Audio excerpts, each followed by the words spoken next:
Hello, hello, hello. Welcome to Kernels of Truth, brought to you by Progress Kentucky. This week, we are thrilled to be joined by two impressive guests. We're going to get our legislative update from Kentucky State Representative from Lexington's District 93, Adrielle Camuel. And we're thrilled to be interviewing Berkeley Law Professor David Oppenheimer, discussing his new book, The Diversity Principle, The Story of a Transformative Idea. But before we get to our guests, we're going to be sharing updates on a couple of horrible bills that are being considered by our friends or foes in Frankfurt. And thanks so much for joining us this week. Before we get into it, though, are you ready to organize to fight the Trump MAGA regime and turn Kentucky purple? I know you are. You didn't find this website by chance. The date has been set for the next No Kings March. That's going to be Saturday, March 28th. Progress Kentucky will be working with the Lexington No Kings Coalition to help lead that effort in order to make it the biggest protest yet, and to hit that 3.5% rule, which, of course, according to sociologist Erica Chenoweth, if 3.5% of a population is engaged in ongoing organized resistance, they will topple authoritarian administration. So the 3.5% of Kentucky's population is actually 161,000 people. That's a lot of folks to get engaged. In Lexington, the magic number's 11,550. So we really do have our work cut out for us, folks. Our Lexington event is live. Please find your closest event on the map. RSVP, share widely. If there isn't an event close to you, consider helping to organize one, right? Because again, to get to 161,000 people across our Commonwealth, we're going to need lots of events for sure. But if Lexington's good for you, please do join us there on Saturday, March 28th. If you want to volunteer, we've got some opportunities. We need marshals to help keep the event and the march safe. And then we also could use some folks helping with our booth and table as well, because we'll be there tabling. So, but really, ultimately, this comes down to the just imperative that we turn our collective outrage into action. For the next 9 months, Progress Kentucky is focused on flipping the 6th district here in Kentucky, as well as key state house seats that are within that 16-county congressional district. We really do have 4 great candidates running, but we are looking beyond the primary and working to shift the electorate who will ultimately show up next November. Because if we want to change kind of the outcome here in this midterm election, we need to expand the voters who are showing up. If you know, elections, the biggest block of voters in a midterm election are the folks who don't show up. So it's a big job to get to those folks, engage with them, figure out what they're concerned about, and who's doing the best work to kind of meet those needs. It's going to take volunteers. It's going to take time and resources. We need your help to make it happen. We're working with Peaceful Bluegrass Resistance. We've been organizing these amazing Flip the Six campaign volunteer events monthly. We had one just this Monday at Lexington's West 6 Barrel Room. About 40 folks came out to write postcards to voters that really do need that engagement and encouragement. That election goes in 243 days, so we've got plenty to do. We're going to be back there on April, I think it's 5th, but next Monday. And so far, we've had David Kloiber speak. We had Sherilyn Stevenson this week. Aaron Petrie joined us back in January, and we should hear from Zach Dembo in April. So those are the folks who are running for the Democratic nomination. You might have seen them this week. They did actually have their first televised debate on Spectrum, but we've also had them all on this show as well. We can put in the show notes a link to all the previous shows if you want to hear directly from the candidates what they had to say. So that's what's going on with us in terms of our Flip the Sixth campaign. We're also organizing a similar event in Madison County. So we know biggest block of voters for the 6th district are Lexington and Fayette County, Richmond, Berea, Madison County. So if you are in Richmond or Berea, we are going to be at the Richmond Library Saturday, March 7th from 1 to 3 p.m. doing those postcards to, again, that block of voters that without our engagement will likely not show up in the midterms, and we need to reach out to them. If your handwriting is too illegible to be helpful on our handwritten postcard campaign, you can absolutely make a monthly contribution via our secure online website, Act Blue, to help turn Kentucky purple. $6, $16, $600, it all adds up to buy that postage. It takes 61 cents postage to get one postcard to a voter. We'd like to do 20,000 postcards. So you do the math. It's a fair amount of money. So if you want to help out that way, absolutely appreciate it. All right. So that's enough of our campaign work that we are looking to pull you into. Now let's get on with the show. Checking in with our co-host. Let us know who you are, where you are, and who is on your BITIN list. Dr. Clardy, are you there? I'm right here in Murray, Kentucky. Woohoo! Yay, Murray! Right All the way across the Commonwealth. So glad to have you. Thank you. It's an honor to be here. So tell us, who's on your BITIN list this week? The Secretary of War, in air quotes, Pete Hegseth. We went to war with Iran over the weekend. This is major. This is significant. A geopolitical hornet's nest has been stirred up, and in war, people die. We have had casualties already. And this Secretary of War / Defense is giving us lots of snark. This is not what we need. We need clearly defined goals, timetables, ideas, a rationale as to why we went to war without congressional authorization, I might add. And he's giving us a bunch of idiotic, superficial answers. This is not what parents need. We've already created Gold Star families out of this conflict. We're going to create some more, and we need him and this president and Secretary Rubio to be a little bit more serious and transparent. Yeah, for sure. It does. It's like definitely you can take the host off of Fox News, but you can't take the Fox News out of the guy. I don't know. It definitely has vibes of cable news for sure. Exactly. Well, that's a good one. So for me, I'm Aaron. I'm coming to you from Lexington, the Childsburg neighborhood. And for me this week, this is just a bill I just saw. I'm putting Gex. I think it's Gex. I don't really know how to say his name. We can ask Adrielle later. Gex Williams, who's a Republican senator from Verona. He filed a bill on the last possible day to file a piece of legislation that would ban any transgender teachers in the state, SB 351. Personally, I agree with the Kentucky Psychological Association, which strongly opposes the bill and said in a statement, psychological science shows us that LGBTQ plus youth are harmed by the absence of supportive educators. This bill would deter teachers from seeking mental health care and remove qualified educators based on identity rather than conduct. If you want to read a bit about the bill, we've got a link in here in our show notes. Friend of the show, Olivia Crowth, covered it for Queer Kentucky, but it really is just, it's just offensive. It's unnecessary. Just gross, more gross stuff from the GOP super duper majority in Frankfurt. So, all right, that's our BITIN list. Now let's check in with news of the week. Got some really important stories to bring you. There are a lot of stories. We're at the part of the General Assembly where there's a lot going on in Frankfurt, but we picked a couple that we think are really important. So, Dr. Clardy, can you kick us off? This one is coming to us from the Lexington Herald Leader. The Trump Department of Justice is suing the Commonwealth of Kentucky over voter data access. And interestingly enough, the Republican Secretary of State, Michael Adams, is opposed to this, calling it government overreach, and he's right. The Department of Justice, led by Pam Bondi, claims that the information is needed to, get this, ensure election integrity in a state they carried 3 times. While officials like Republican Michael Adams claim that the move is federal government overreach, Kentucky was not the only state sued in federal court this past Thursday, as the article says, but the DOJ took legal action against Utah, Oklahoma, West Virginia, and New Jersey. Now, 3 out of these 4 states Donald Trump carried by double digits. And these additions also bring to the number 29 states plus the District of Columbia. This is so dystopian, it is unreal.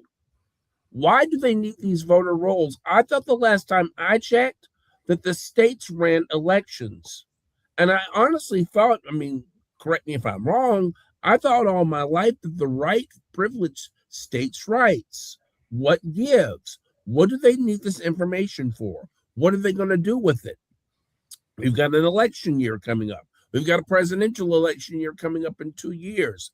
It all begs the question with regard to these lawsuits to get these rolls, who benefits? And this is one time I have to reach across the aisle and shake Secretary Adams' hand. He's exactly right, and I sincerely hope that he and the courts hold the line on this one. Yeah, this is just creepy, right? So like why is the DOJ going kind of outside their lane in terms of clearly states do administer elections. I guess they're saying we've got federal list maintenance requirements. Of course, there was a compact of the number of states that shared data, shared information, shared processes. I think that's kind of been blown up by the current administration. So really it's troubling, obviously, because the guy's, kind of a broken record on the fact that elections had been stolen from him in the past. I do wonder because, this guy, every accusation is a confession. I don't want to get crazy. I don't want to get crazy, Dr. Clardy, but is there a chance he stole the last election? I don't know. Like, it just seems it begs a question. I mean, it seems like projection to me. And the fact that here we are 6 years after he lost the 2020 election decisively, he can't let this go. First, it was Democrat-run cities and Democrat states, blue states. Now he's going after red states. This is very, very bizarre. Yeah. It is. It's a little disturbing, we'll say, for sure. And Absolutely. Obviously, the exchange we saw on Capitol Hill this week with Bondi, and I'm trying to remember which of the senators, but going back and forth about whether or not they would be deploying ICE agents to important voting blocks or areas with a lot of Democratic voters, a lot of folks, Black and brown voters, right? So folks in communities where if ICE is present, it definitely decreases folks' comfort in getting out and about. So that, in terms of their ability to influence an election in a very untoward and improper way, she would not back down and not pledge to not do that. So that's very much a clear, I think, goal of this administration is to have deployable ICE agents to depress voter turnout in areas that are important for key elections, obviously. So I don't know. But in this sheer moment, I'm sorry, in this moment of levity though, the Pam Bondi show continues today. The House Oversight Committee, with 5 Republicans joining, they are calling her before the committee to discuss how she's handled the Epstein files. Now, if you think that she's creating drama with this one, hold on to your hats and stock up on popcorn. The show is even going to get better. Can't wait to see who's in her burn book. Yeah. All right. So now we're going to come a little bit closer to home. Well, I'm sorry, that's not true. We're going to talk a little bit about the General Assembly. So this is a bill. I don't know about you, Dr. Clardy. I actually got a phone call from a Sierra Club activist on this bill yesterday. They are really mobilizing to try to oppose this bill. This is a bill that would silence ratepayers in utility cases. The story comes to us from our friends at the Kentucky Lantern, of course, but this is a GOP-sponsored bill that would remake Kentucky's utility regulator by expanding its board from 3 people to 5 people, and those 2 new people would be appointed by the Republican state auditor. So the governor will continue to appoint the other 3 members of the PSC. But the part that I think is most alarming to folks who are watchdogging the PSC is that Senate Bill 8 can make it harder for independent groups to intervene in utility rate cases and ask questions before the commission. It's a change that a former PSC chair told the Lantern would be harmful to consumers. Quote, I think it raises the bar for intervention, limits the likelihood of intervention, and ultimately reduces the evidence available to the commission in making their decisions, said Kent Chandler, former chair of the commission, resident senior fellow of energy and environmental policy at the think tank R Street Institute, which I'm just learning about now. But organizations that frequently intervene in PSC matters on behalf of consumers lambasted the provision. The Kentucky Resource Council called it a calculated effort to silence independent advocacy for residential customers. The group often represents a coalition of nonprofits working for low-income ratepayers and for renewable energy and energy efficiency measures in commission cases. The bill's sponsor, Brandon Smith, Senator Brandon Smith, Republican from Hazard, called it a great question, and he would address the issue on Wednesday. That's today, when its bill will be heard by the Senate Natural Resources and Energy Committee, which he chairs. So it's a bad bill. I think it's a horrible bill. I think as we wrestle with, the buzzword of the day is, of course, affordability, and utility rates in Kentucky are far too high. The idea that you would limit the ability of independent advocates to speak on behalf of low-income ratepayers is just ridiculous and outrageous. And I will say that I think commissioners aren't always in touch with the kind of the folks who really do wrestle with the choice of food or electric bill or medicine, right? So it really is important that I think independent voices are included and are allowed to intervene in these rate cases and get the type of standing that you need to have to be a useful participant in a very kind of elaborate process of managing these monopoly utilities. So really disappointing to see this bill introduced, disappointing to see it get a lot of attention. We will check in and see where it went today. But obviously it's a Senate bill. They're hearing it in the Senate, and it'll need to go through the House as well to get signed into law, which, my hunch is the governor would veto it. But as we all know, with the super duper majorities of the GOP in Frankfurt, doesn't take much to overturn a veto by our friend Andy Beshear, right? Unfortunately, it just takes the exact same number of votes it took to pass the bill to overturn the veto. So not exactly the highest bar. All right. So any thoughts? I sincerely hope that the governor, in his veto message, raises holy hell about this, because not only are we attacking the consumer's ability to have people to advocate for them, and we're going after poor people at the same time. What are these people thinking? Yeah, I don't think they're thinking about their constituents. I don't think they're thinking about ratepayers. I think they're just listening to what the utilities would like to see happen. And we're talking possible corporate corruption and collusion.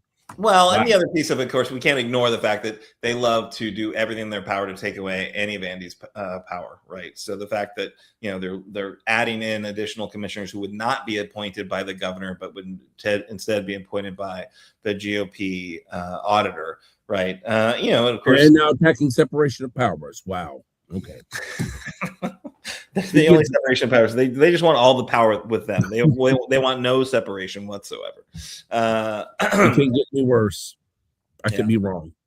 We can see. I guess it's disappointing. I think this is an issue again. I don't know, Parker, if you've got the graphic at hand, but this is one to call on, right? So whenever you are listening to this show, pause it right now, unless you're watching it live, in which case the phone lines are closed because we're live in the evening. But if you're listening to this or watching a replay, please do call your legislators. It's SB 8. So encourage the entire Senate to oppose SB 8, your senator especially. But 1-800-372-7181 is the legislative comment line. I say this every time. They are the nicest people. There's nothing scary here. There's not a quiz about whether you know who represents you or not. You just give them your address. They'll tell you who represents you. And then you can choose to send the message to just the people that represent you, or you can send it to the entire Senate, which I think for this bill, go ahead and send it to the entire Senate. It's SB 8. We want to make sure that independent voices continue to be allowed to engage in rate cases to fight for lower electric bills. All right, so 1-800-372. Can I add one more thing, Aaron? Even though I'll be calling tomorrow morning, I am publicly pleading with my state senator, Jason Howell. You are a lawyer. You know how people how people have a hard time here. Do not, Jason, vote for this piece of legislation. There we go. Personal appeal. Does he watch the show, Dr. Clardy? Probably not. One can only hope. You need to send him the show. Send him the show. I will. We're Facebook friends, so why not? I know that a number of state legislators do watch the show because I get feedback. And I also every once in a while get like, hey, you got to cover this issue. There it is. No one told me anything about that today, but I do think that SB 8 is a really important one, worth your time, worth your phone call. And I think there was a lot of people who were kind of fired up about it because I think it was hard to get through this morning actually to the comment line, which is always a good sign. Those phone lines. All right, so I guess that's news of the week. We are a little bit ahead of schedule. I think I'm going to go ahead. I'm not going to blame anyone, Dr. Clardy. I'm just going to point out that our friend Kimberly is not here with us tonight. I know, right? We are sending good vibes to Kimberly. If folks don't know, her daughter Autumn is deployed in the Middle East, is in military intelligence, and so there's got to be a very, very just kind of nerve-wracking time for that whole family. So good vibes to Kim in her absence tonight. Hang in there, Kimberly. For sure. Absolutely. All right, so let's go ahead and do it. Let's turn to the big interview of the show. This is a really an honor for us to have this conversation this week. We're being joined by Berkeley Law Professor David B. Oppenheimer. He is the author of The Diversity Principle, the story of a transformative idea. It was just published by Yale University Press. Professor Oppenheimer is the clinical professor of law. He serves as the faculty co-director of the Pro Bono program and the director of the Berkeley Center on Comparative Equality and Anti-Discrimination Law. The center brings together scholars, activists, and other legal experts from 6 continents to address the problems of systemic inequality and discrimination. Welcome, Professor Oppenheimer. Thank you so very much for having me. Oh, absolutely. We're so honored. And thank you so much for taking your time to join us.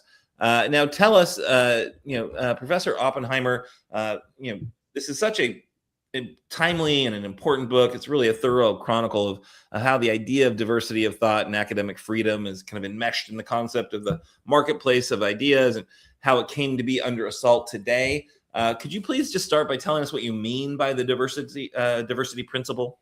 Sure. Thank you very much. The diversity principle is that when you bring together people with different backgrounds, different experience, including people of different ages and religions, races, ethnicities, genders, people with disabilities, and you have them engage with each other, they make better decisions. If they're in a classroom, they come up with more ideas. If they're in a science lab, they come up with more significant discoveries. If they're in a government office, they come up with more innovative public policies. And if they're in business, they make more money. So this is the principle, and it's one that has been with us, it turns out, since the early 19th century, when the University of Berlin, which was the first modern research university, decided that they would be more effective in teaching and learning and scholarship if they included Catholics and Jews in what otherwise would have been an entirely Protestant university. That's where it started. I love that you focus on the kind of historical creation of it. I also love that you kind of reframe the conversation about DEI, which is obviously taken off and is quite the hot button issue. We'll hear later from Representative Camuel about what's going on with DEI in our state house.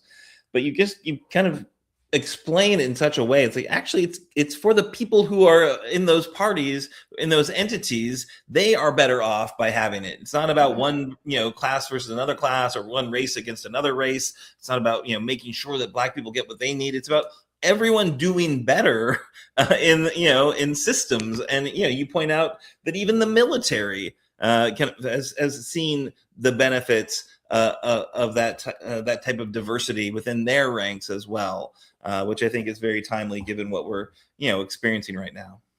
Well, I'm going to say especially the military. It's one of the most diverse parts of our country, and it wasn't always like that, of course.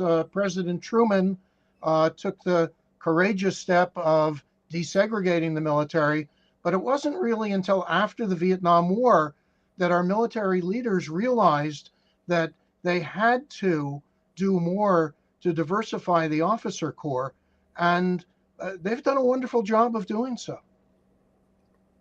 They had been doing a wonderful job.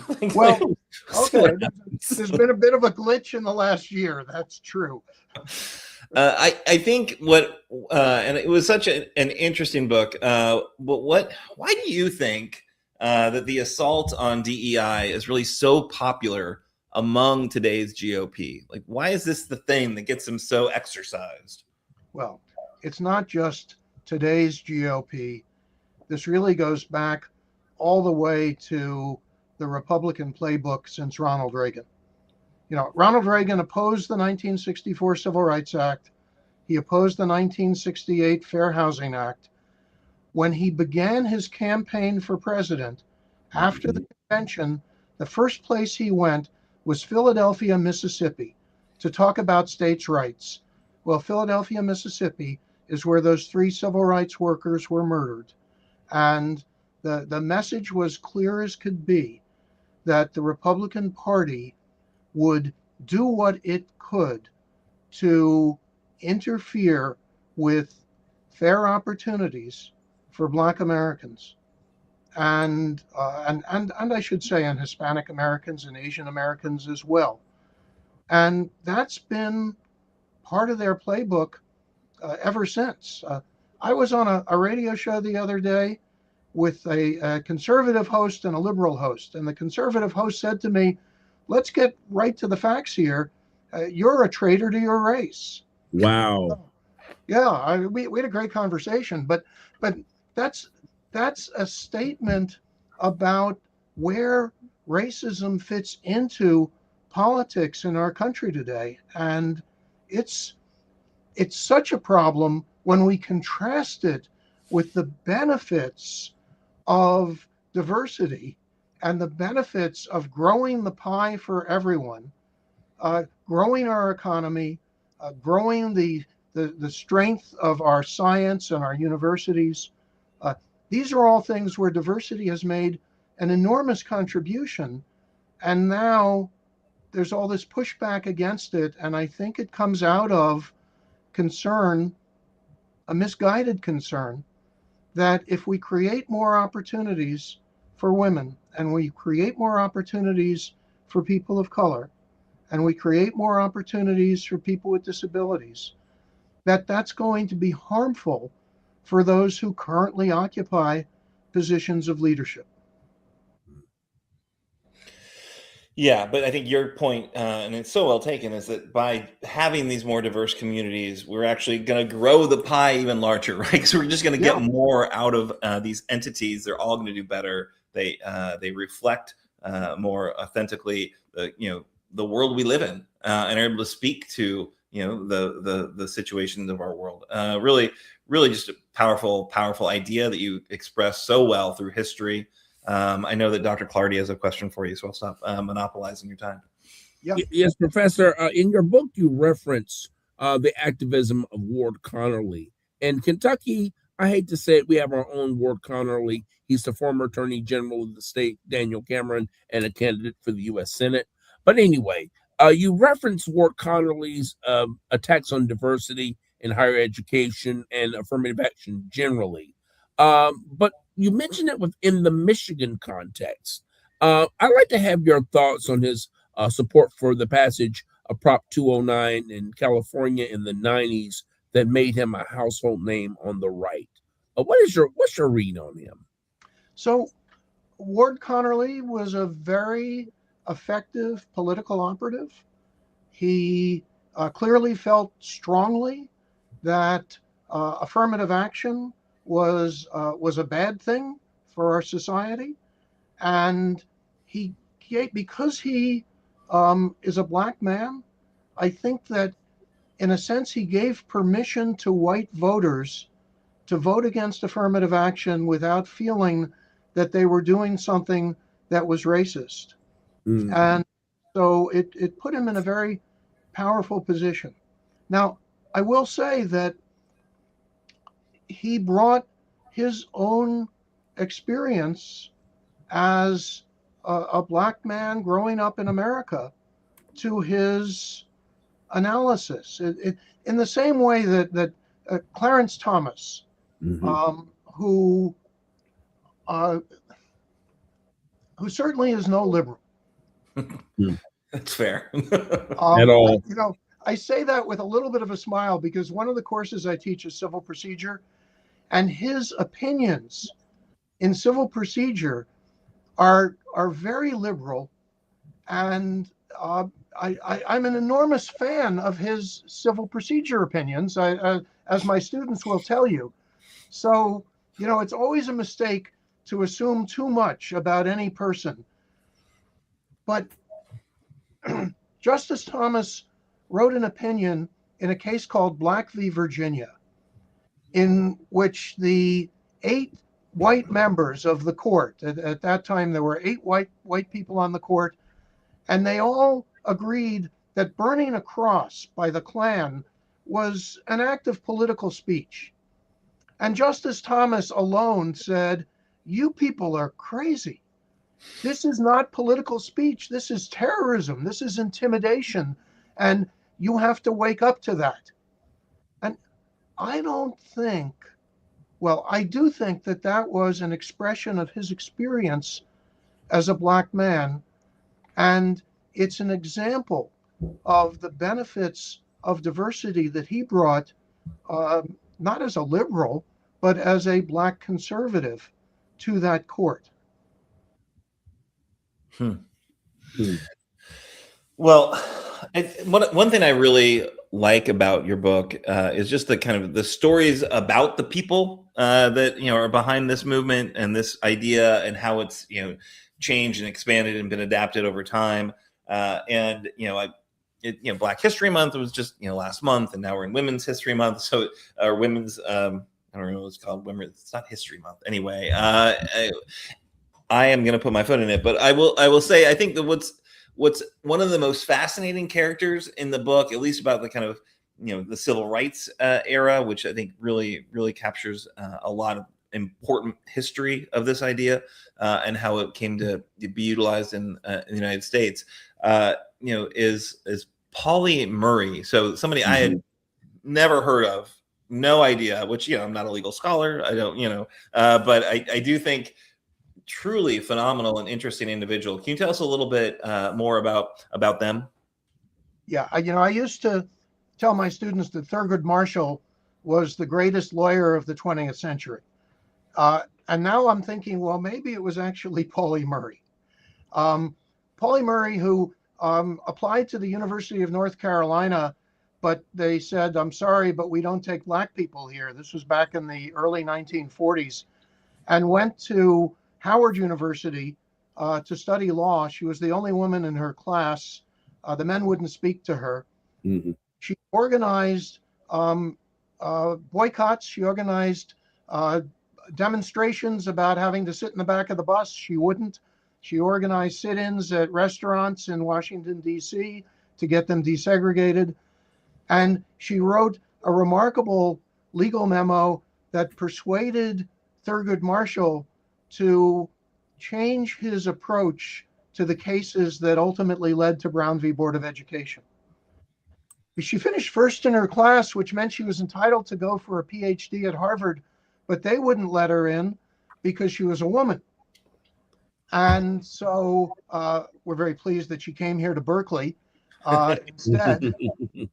But at Berkeley, she began writing about Jane Crow and the experience of Black women and the problem of sex discrimination, and ultimately became a staff lawyer at the ACLU and played an important role in convincing the men at the ACLU that they should hire this very timid-seeming law professor from Rutgers named Ruth Bader Ginsburg, and worked closely with Ginsburg on the cases that led to the Supreme Court agreeing that sex discrimination was a violation of the 14th Amendment. In between, she convinced Lady Bird Johnson to go to Lyndon Johnson, to go to his friends in the Senate, to make them keep the prohibition of sex discrimination in the '64 Civil Rights Act. She then, at the height of this remarkable legal career, leaves the law and becomes an Episcopal priest and has become a saint in the Episcopal Church. Mm-hmm. She did so much, but she was queer, and she would probably today identify as a transgender man. And I noticed you used the pronoun they. That's probably what she would have chosen if she were with us today. And so she was excluded from all of the history. She was one of the founders of the National Organization for Women now, but she left because they weren't reaching out to poor women and Black women. She was one of the founders of the Congress on Racial Equality, but she left because they were ignoring women. And she had so much experience with exclusion. Right. And it so informed the remarkable work that she did as a lawyer and ultimately as a theologian. Yeah. She just seems like what an interesting character, what a kind of landmark legal mind. And I love that in your book, you point out that, they were ready to be a plaintiff in a number of different suits, but Thurgood Marshall, at the time, the head of the NAACP's legal program, was like, I don't know that they're the right person to put on the face of this. So. Thurgood Marshall matters in law as well, right? It's not just, politics and TV. It matters in law as well. Thurgood Marshall was a great lawyer and a brilliant jurist. But if you look at his conflicts with Dr. Martin Luther King Jr., Mm-hmm. you can't help but realize that he was not an activist. He was not a radical. Right. And he was very careful. Now, his carefulness, which was part of his lawyerliness, was wonderful in terms of the success of the civil rights movement in courts. But it's quite a contrast between his views and Dr. King. Well, one other point from that chapter that I thought was really interesting is the breadbasket campaign and the work that they were doing there. That was, again, I'm not a legal scholar, I'm not a civil rights historian, but these are things that I did not know had occurred, right? I think it's important for us all to recall, but to note that, when for me. And, for perspective, I recall in 1963 visiting Washington, D.C. and walking toward the Capitol and walking past a restaurant with a sign in the window that said whites only. This is not so long ago history. I know I'm old, but nonetheless, this is part of my lifetime. As a Cub Scout in a Memorial Day march, I met a man who was a veteran of the Spanish-American War, but who was born a slave. Mm. So this is just one lifetime away from where we are today. Yeah. No, absolutely. You were starting to ask a question and I lost it. I apologize. The breadbasket campaign, which of course, was towards the end of Dr. Martin Luther King Jr.'s kind of life, really, as he became a little bit more, I don't know if he became more radical or just, wasn't just focused solely on discrimination, but on the kind of fruits of discrimination, right? And how to address all of those. Obviously, when he was murdered, he was one of the most hated individuals in America, right? He was radical.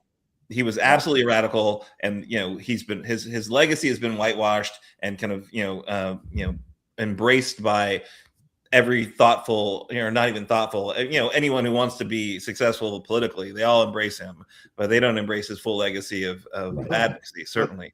But tell us a little bit about the breadbasket campaign and why was that actually something that was pretty, wasn't uniformly accepted even by the folks within the civil rights movement. Oh, for sure.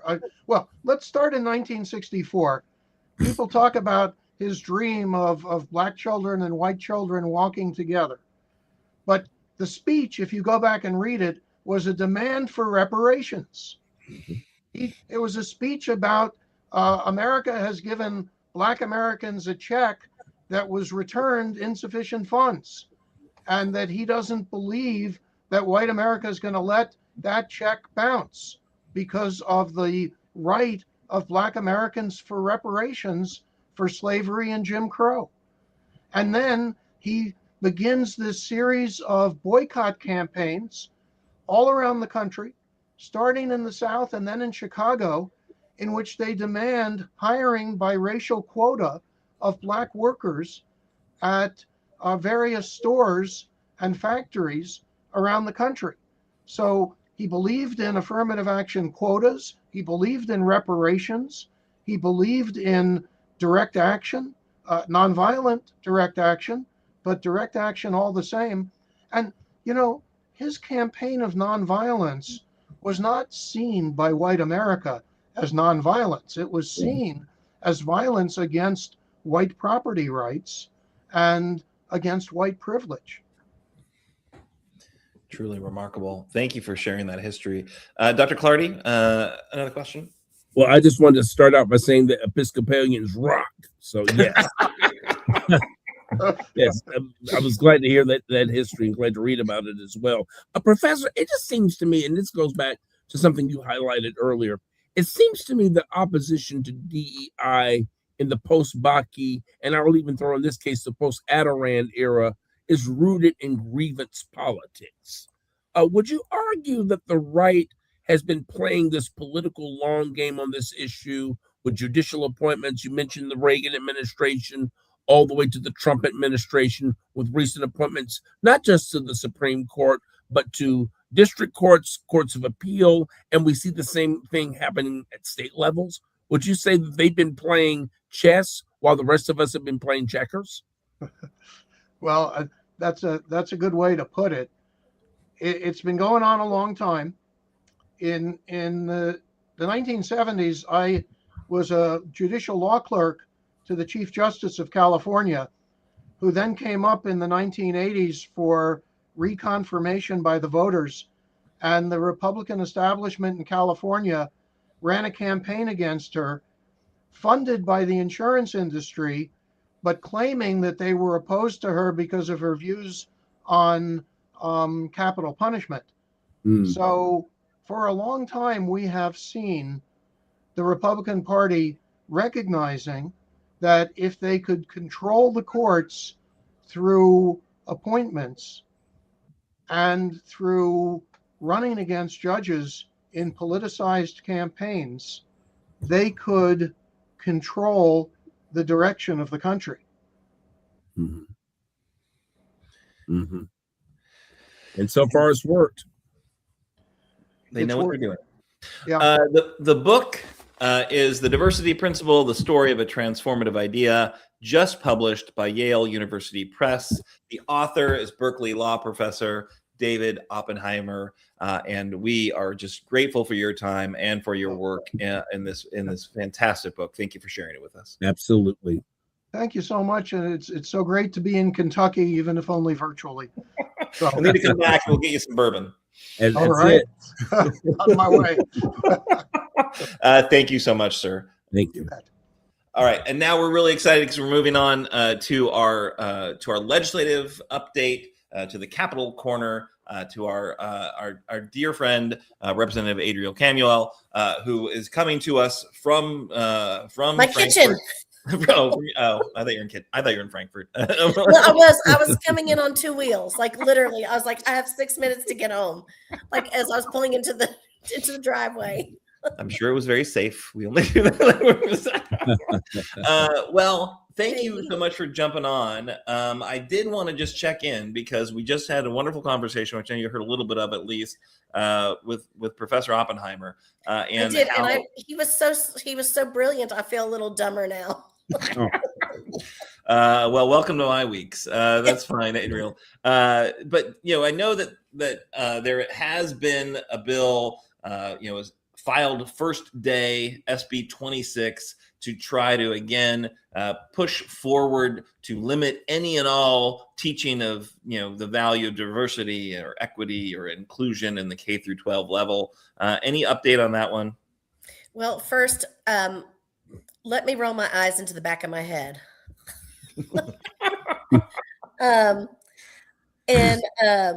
So I'm actually really happy to say that on that one, and maybe we need to keep it on the down low. It has not moved since it was introduced. I'm literally looking at it to make sure that I did not get that wrong.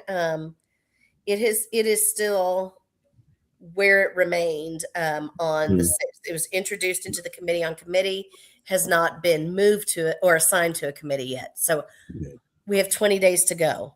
Yeah. We just have to make it 20 more days. Well, Senator Titchener, however you say her name, sounds like she's not pushing that one very hard, or no one cares. Well, I think this is just Adrielle Camuel thinking things. This has nothing to do with anybody has said anything to me. But if I remember correctly, the Trump administration has sort of dropped their anti-DEI push, because they were losing some battles in court. And so that could have had a chilling effect, I hope, had a chilling effect on some of these bills. Right. No, that's absolutely true. And I'd forgotten that. Yeah, that's they were losing on a lot of court challenges because they're losers that aren't legal. Because they're losers, and because they don't really have any experts, and they just have ideologues. So who needs experts? Come on now. No, my YouTube research is as good as your PhD any day of the week. Anyway. So what is moving in Frankfurt? Thankfully, that bill's not. What's going on? What's the hot stuff? I know we talked about SB 8, which was, of course, a Senate bill. I gotta look because I'm still in the House. I know. I'm still thinking about the House bills. So what's moving? We have some bills that have been fast tracked that are quite unfortunate. I am not a fan of SB 1. Proudly voted against that. Yep. Not a fan of it. So SB 1 was, even though all 120 counties said that we do not want to use public tax dollars to fund private schools, we don't want vouchers. The pushback has come, and we are now signed on, or they're trying to get us to sign on. It's got to pass the Senate, to the HR 1 school voucher bill. So we'll see what happens there. We'll see if the Senate takes it up. HB 2 was the horrific Medicaid bill. Proudly voted against that one. Proudly voted against the budget bill, HB 500. We've passed some interesting things. Well, one thing I know you care passionately about is, how are we, fighting for workers in Frankfurt, like whether it's right to work, whether it's the minimum wage, there's a whole set of things that I think really do matter to folks' ability to kind of pay the rent, pay the electric bill, pay for medicine, just have the resources to get through this world. And it seems like none of the things that you've been advocating for on that front have moved forward, or maybe I've missed it. Well, here's what I'll say. Let's see how to say this. They might be moving forward, but maybe in different ways and through different channels. I think that there is actually, I'll call attention to a bill that Jason Nemes filed last week. I did sign on to it. I just don't want to say too much and then jinx something. I'm sorry, and I'm looking. That's why I'm not looking at you all. I don't remember the numbers at all. I would. It's 775. Nope, just kidding. Not 775. Just kidding. Hold on. Is it 755? Yes, HB 755. So Jason Nemes is the primary sponsor of the bill, and Patrick Flannery is the primary co-sponsor. But if you look at the sponsorship, it's like one Republican, one Democrat, one Republican, one Democrat. Oh, that's right. And it is one that will help with loosening restrictions for the public sector, for unions to form and for individuals to join unions. But also what it does is it doesn't require unions to represent individuals who don't pay dues, who don't want to be a part of the union. It does a little bit more than that. But so there is movement on bills that I am very passionate about. My HB 346, I will say, is a very simple bill, and it's exceptional in how it is written, and would really do a lot to help our workforce and to help our labor force. I would love to see that one move, but if we can achieve some of the goals through other maneuvers, I'm all for it, because if Mhm. we are lifting up workers in Kentucky, then we are lifting up all of Kentucky. It's the whole rising tides raises all ships. Absolutely. And I think in the situation you find yourself, which is in this super duper minority, whatever it takes. It's not about credit, it's about It's getting it done. Yep, exactly. It is Right. getting it done. It's how I got bills done last year. None in my name, but I got one passed into law, and that's okay. And I've got a couple of bills, bill language that has been added to other bills.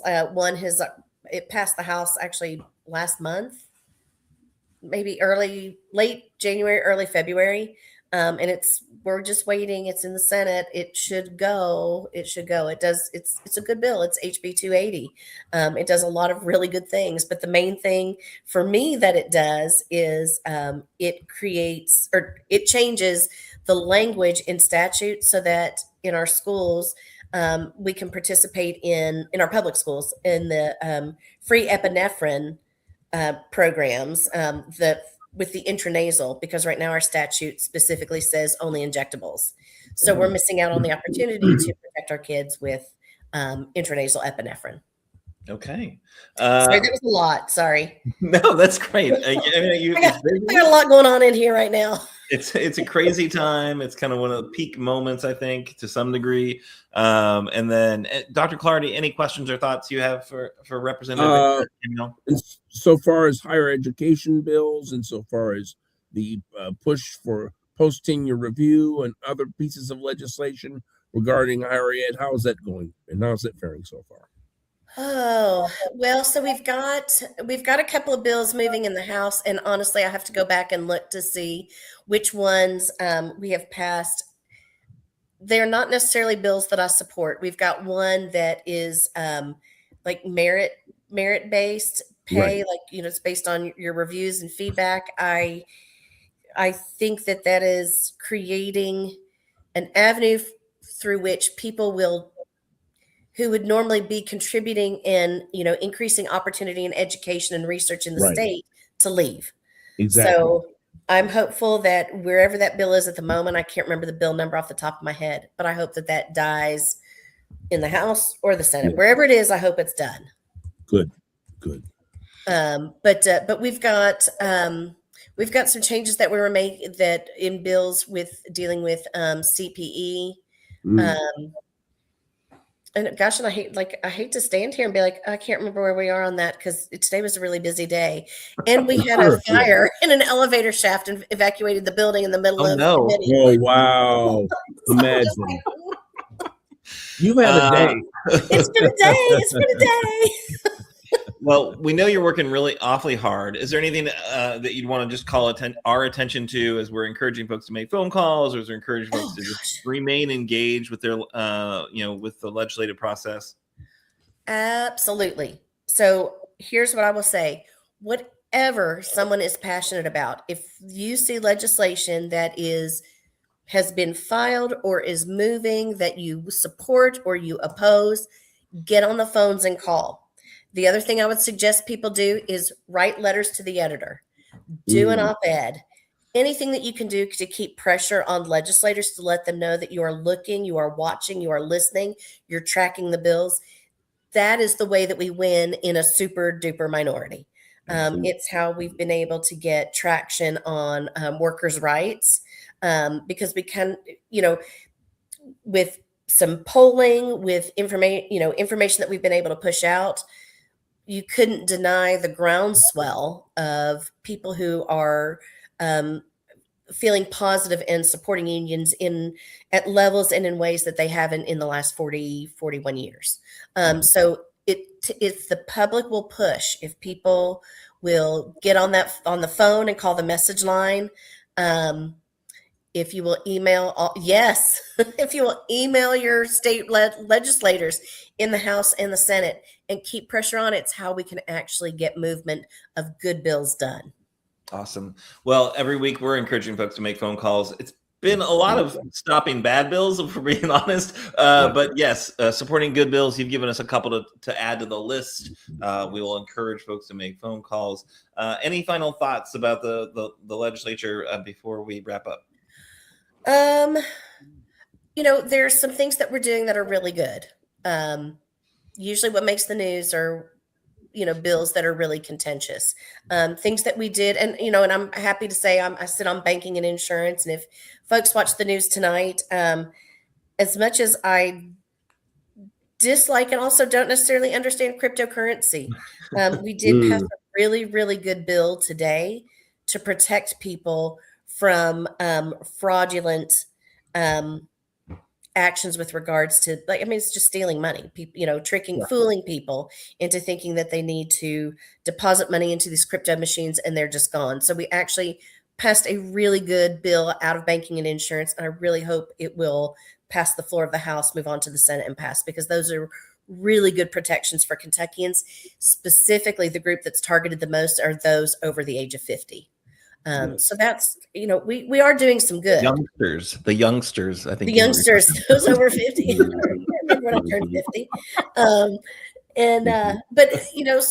So I do want people to know we are doing good things. Yep. Just sometimes we make some poor decisions. What's the crypto bill number? Do you have it? You give me 1 second and I will tell you. Yep. We heard like 17,000 bills today. Hold on. Just approximately 17,000. Give me 1 sec. Okay. And I'll give credit to Michael Meredith, who's the chair of banking and insurance, because we heard 3 different bills during the interim that really all dealt with crypto. Some were a little bit out there, but he actually worked really hard with the bill sponsor to create the bill that we got right now, which actually includes tracking numbers, like transaction ID numbers, so we can see, where the bills are going. Every machine will have to be registered. Whoops, not 584. Hang on, not that one. It's so embarrassing when you can't remember the bill number. Hold on. Well, you didn't necessarily know you're going to be quizzed. I don't know. Well, you think I would know. I'm just like, come on. Was it 823? Oh, yes, it was 823. 823? I think 823. Wait. Nope, just kidding. Hold on. Not 823. Just kidding. No, hold on. That's not true. 823 is not right. Okay. I was just kidding. Joking. Just kidding. Oh, my goodness. What number was that today? Not for graduation. It's going to happen, guys. I'm going to get it. Okay. Let's do this. I'm going to go to committees. This is terrible. Like, who lets me do this? I cannot ever point fingers, because there would be no way I would keep the HBs and the SBs straight. I would my God. numbers. They would just be numbers washing over me, and I would never hold on to a single one, even if it was my bill. Hard. There are just so many. Let's see. Many. So many bills.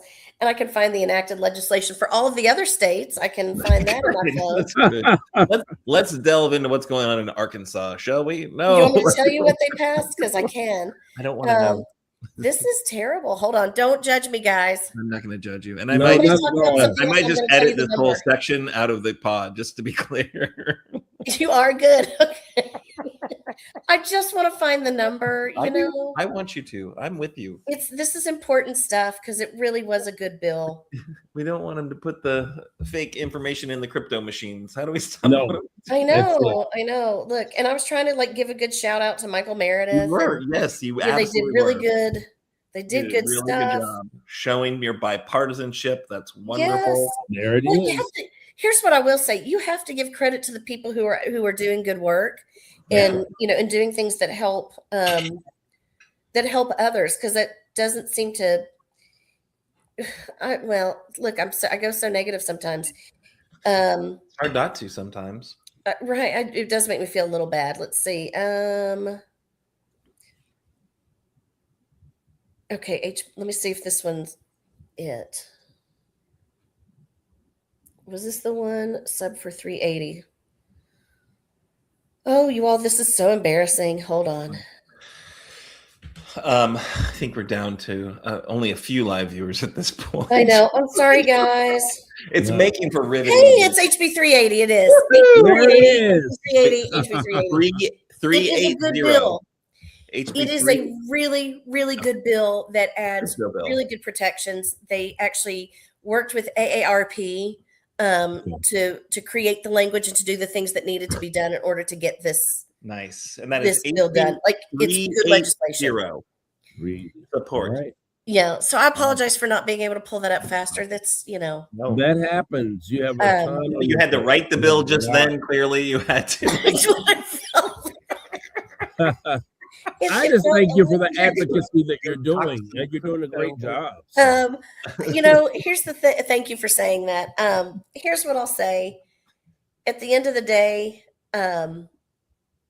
I really do hope that people will reach out to their legislators. I think we are going to see a final budget that is really austere, that hurts people. The Medicaid bill hurts people.